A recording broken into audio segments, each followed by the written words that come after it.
our predictions for the 2023 Monaco Grand Prix. So let's start with biggest good surprise.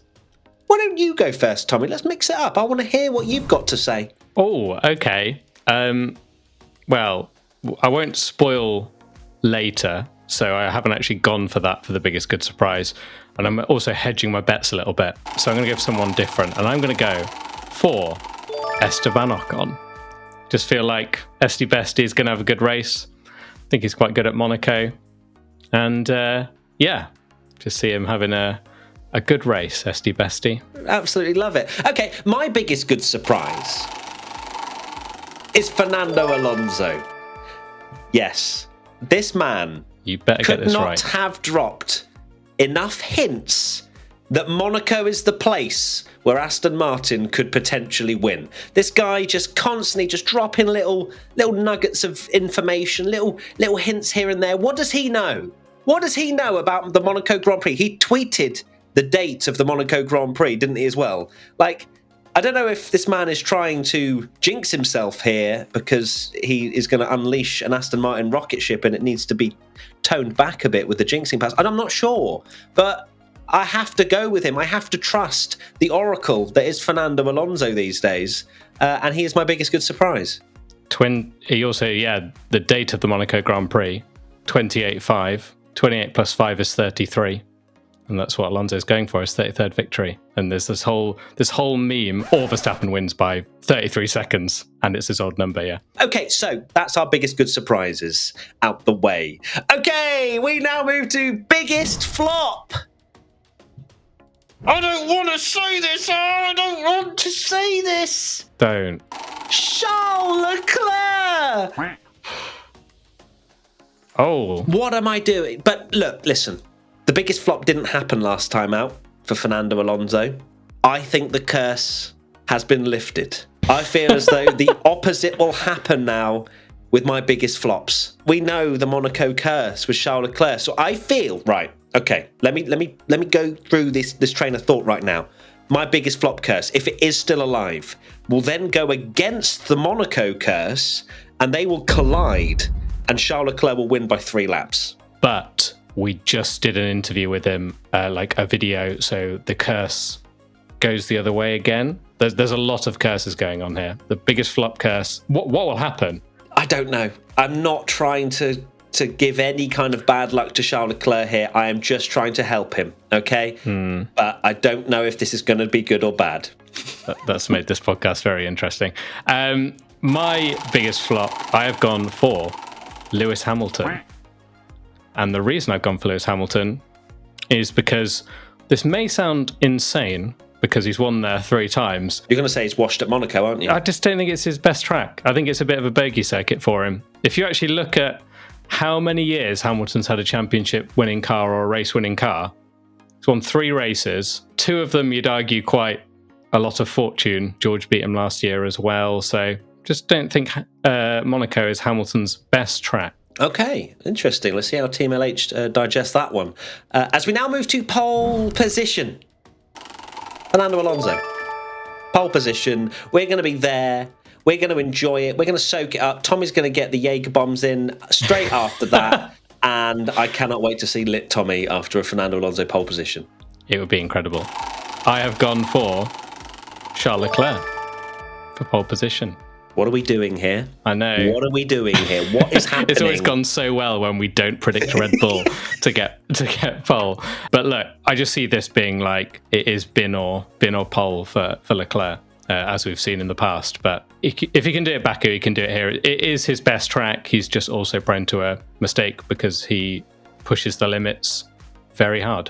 Absolutely. So, okay. Good. Well, I hope yours comes true, but I also hope mine comes true. But I hope yours comes true. If yours comes true, then I don't get a point for biggest flop, but I'd rather take no points for biggest flop and know that my powers have gone. That would be lovely. We now go to our top 3. In 3rd position, I have gone for Sergio Perez. I believe he's very good around street tracks. I think he'll do a solid job. But it'll only be 3rd place. I say only. That's still a solid result. It's all up it's all up for qualifying. If you don't have a good qualifying, there's not much you can do around Monaco. Unless you get a bit of good strategy fortune. I've gone for P3, Carlos Sainz. It's a weird one, isn't it? Because we feel like this is the race where Red Bull might not win. I think they still got a very, very, very good chance to win and probably still favourite. However, it does feel like it could be. I can't decide whether Aston Martin or Ferrari are going to suit it best. I know my prediction, probably Mercedes and Hamilton wins. It certainly could happen. In second place, I have gone for Max Verstappen. I'm not predicting like Red Bull will just turn up with a tractor. Like I still think they will be very, very good, but they're just going to miss out on the win because we need something interesting to talk about, and it can't be another Red Bull victory, for God's sake, please. Although, however, we are kind of going to be in the Red Bull vicinity during the Monaco Grand Prix, so I wish them all the best. However, I don't think it's going to be a victory. Right, P2, I have gone for Sergio Perez. Yeah, don't think he's going to get the W, but it is a street track, so he probably will. He just loves this straight track, doesn't he? Okay, first position, the winner of the Monaco Grand Prix, Fernando Alonso. This man, right, if he somehow manages to pull out a pole position out of nowhere, right, if he is on pole, there is 0% chance anyone else wins. You saw what that guy did last year, how he managed to hold everyone behind him and create a millennia between himself and the driver ahead. He knows how to defend around Monaco. If he gets in first position, no one will undercut him. Fernando Alonso to win the Monaco Grand Prix.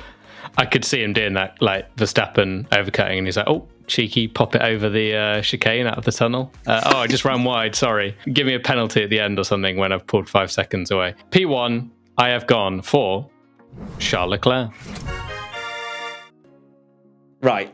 Before you go into your explanation, I'm channeling an Alonso victory, but I would be incredibly more masked than the boats actually at the harbour if Leclerc won the race. Okay, like for realsies, it would. I don't know why have I just said that out loud. Like if Leclerc wins around Monaco and breaks the curse whilst I'm there, it will be severe problems for my trousers. But look, I still also want Alonso to win. It's you can have both, right?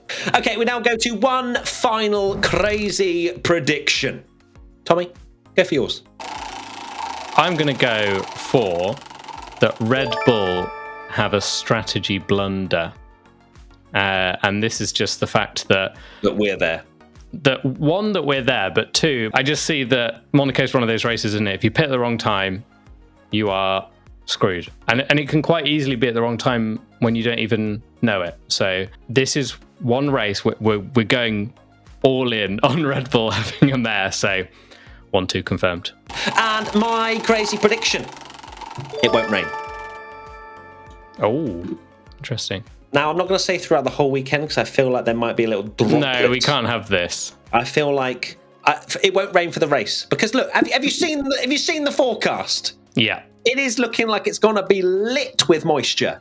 So it won't rain during the race. You're allowing me that. And that's it. If it rains, I am changing my prediction to Verstappen masterclass and just winning by a mile. But we'll see. We'll see. So thank you so much, everybody. We'll see you very soon for another video or podcast. Hope you enjoyed this one, a little bit off the rails, and we'll see you soon for another bit of content. Bye. Bye.